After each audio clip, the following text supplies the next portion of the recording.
Kulia sasa upewe elimu bure.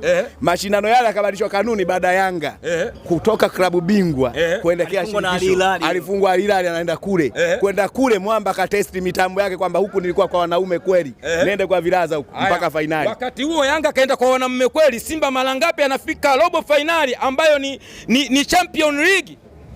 Sawa. Ameenda robo finali mara ngapi? Wewe ambaye unajiita umeenda kwa waume umeishia makundi. Na ndio maana tunasema hivi, kama Simba ameweza kufika robo finali kombe la wanaume, hili la kike anashindwaje kuchukua ubingwa? Kwa hiyo unathibitisha kwamba kombe la shirikisho barani Afrika ni kombe la kike. La wanaume kwa mujibu wa maneno yake yeye kwamba kombe la Champion League ni la wanaume.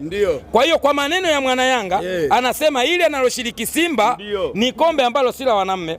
Sasa namwambia kama huyu ambaye kashiriki katika kombe la wanaume kaingia robo finali mara kadhaa, anashindwaje ile la kike? La kike. Umeona anathibitisha kombe la kike. Kwa maneno ya kwake sio yangu. Anathibitisha. Sikiliza kwa maneno yake sasa. Sikiliza. Ndani ya shirikisho hakuna bingwa aliyetoka ndani ya taifa lake. Umeelewa?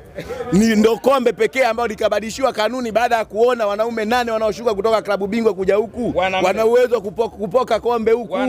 Simba msimu huu kaferi kuanzia ndani kenda kumaliza nafasi ya 3 chini ya Azam. Shirikisho anacheza kina nani? Wanawake. Good.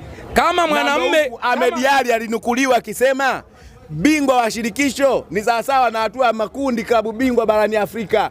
Leo hii wanataka msemaji wao leo hii wanataka kulinufaisha lile kombe kama kwamba ndio kubwa kuliko barani Afrika, na linaenda kufutwa kwa sababu ya upuzi wa hawa. Haya, tunapoangalia soka hatuwezi kuangalia nukuu za mtu.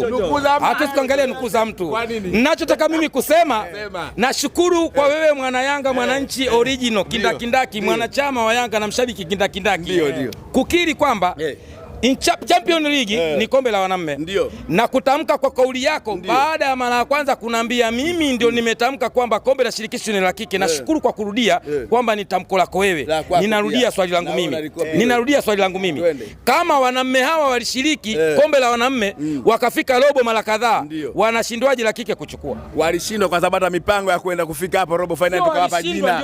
Hawa ndio wametumaanisha jina la mwaka robo. Uongo kweli? Kweli. Mwaka robo ni nani? Na ndio maana